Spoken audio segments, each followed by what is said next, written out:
বন্ধুরা মোটামুটি পৌঁছার পথে।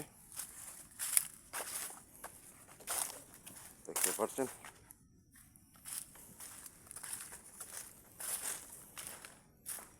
এই পাহাড় জঙ্গলের ভিতরে আমাদের বাড়ি ছিল,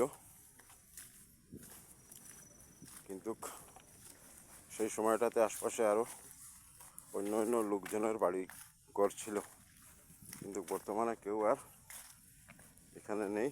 সব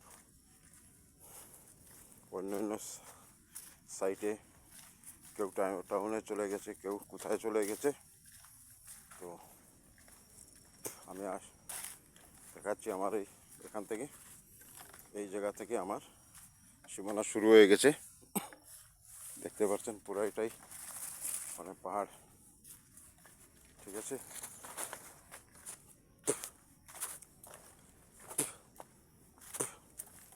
খালি জায়গা, দেখাশোনার লোক কম। এইগুলার মধ্যে মধ্যে সুপারি গাছ লাগানো ছিল, কিন্তু বাড়িঘরে লোক নেই।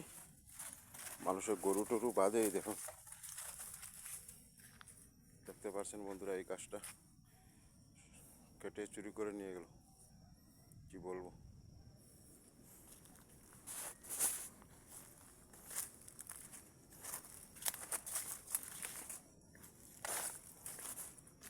আর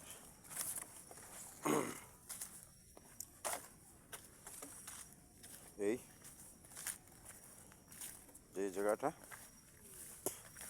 যে জায়গাটাতে আমাদের বাড়ি ছিল, এখানে ঘর ছিল, এখানে আমরা এখানে থাকতাম। দেখতে পাচ্ছেন একটা আম গাছ, সেই বিশাল বড় আম গাছ।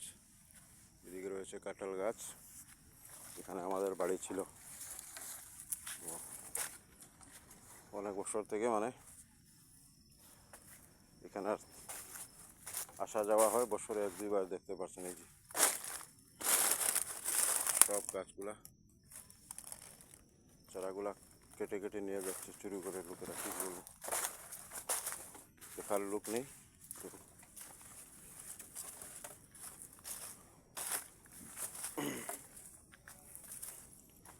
यही है दोस्तों,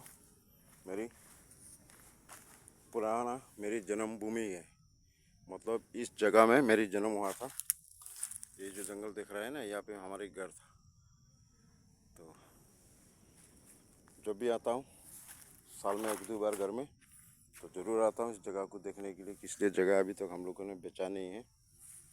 और ये देखिए, ये खुद की शगुन की पेड़ है। इस तरह की पेड़ पूरी इस पहाड़ों में था। तो कुछ पेड़े तो बेचा हूँ, बिक्री हुआ है, और बाद बाकी क्या है, इसमें आदमी नहीं रहता है और लोग अपना काम के लिए काट कूट के लेके जाता है, बिना बोल के चोरी करके लेके चला जाता है। तो क्या बताएं दोस्तों, और क्या बताएं, आजकल का दुनिया में तो घर में भी सामान रखना मुश्किल हो जाता है, फिर भी ये तो पहाड़ जंगल ही है। तो ठीक है दोस्तों, कैसा लगा है इस जंगल को